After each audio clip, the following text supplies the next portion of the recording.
আগামী 9 মার্চ অনুষ্ঠিতব্য ফটিকছড়ির কিরাম ইউনিয়ন পরিষদ নির্বাচনে চেয়ারম্যান প্রার্থী ইউনিয়ন আওয়ামী লীগের যুগ্ম আহ্বায়ক মোহাম্মদ শহীদুল আলম তার মনোনয়নপত্র দাখিল করেছেন।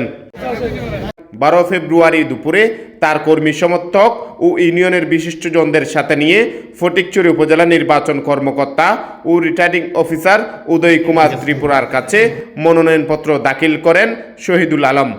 এই সময় তিনি সাংবাদিকদের বলেন যে ইউনিয়ন পরিষদের চেয়ারম্যান প্রতিযোগিতায় প্রতিদ্বন্দ্বী প্রার্থী হিসেবে আমি আমার মনোনয়ন জমা দিতে পেরে আমি খুবই আনন্দবোধ করছি, যেহেতু আমি জনগণের মনোনীত।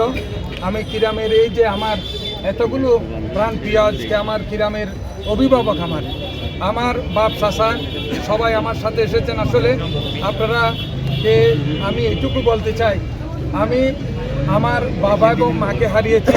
আমি আমার বাবাকে হারিয়েছি আজকে 30 বছর। আমি বিগত 14 বছর আগে আমার মা বাবাকে হারিয়েছি। আজকে যে কিরামে আমার এতগুলো যে বাবা মা আমাকে সাথে নিয়ে আজকে ফটিকছড়িতে কিরাম থেকে যে 22 কিলোমিটার দূরে ফটিকছড়ি সদরে আমাকে নিয়ে আসছেন মনোনয়ন জমা দেওয়ার জন্য, আমি এই জন্য আমি সকলের কাছে সবার কাছে আন্তরিকভাবে কৃতজ্ঞ। বিশেষ করে আমার কিরাম থেকেই যে বুড়ো বুড়ো মুরব্বীরা আসছেন, আমি সবাইকে আন্তরিকভাবে আমি সবার কাছে কৃতজ্ঞ। আমি আপনাদের মাধ্যমে যারা দেখতেছে আমি তাদের কাছেও কৃতজ্ঞ। আমি যে নির্বাচনে প্রতিদ্বন্দ্বিতা করতে এসেছি আপনারা জানেন, আমি 2019 সালে কিরাম ইউপি নির্বাচনেও আওয়ামী লীগের দলীয় মনোনয়নে আমি প্রতিদ্বন্দ্বিতা করেছি। যাক, আমি সেদিকে যাচ্ছি না।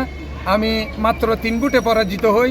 যেহেতু কিরামের মানুষ বিপুল উৎসাহ উদ্দীপনা মাধ্যমে বিগত 2019 সালেও আমাকে ভোট দিয়েছে। আজকেও কিরামের মানুষের যে আন্তরিকতা এবং তাদের সমর্থনে আমি আবার কিরামের সর্বদলীয় জনসাধারণের পক্ষে আজকে মনোনয়নপত্র দাখিল করেছি।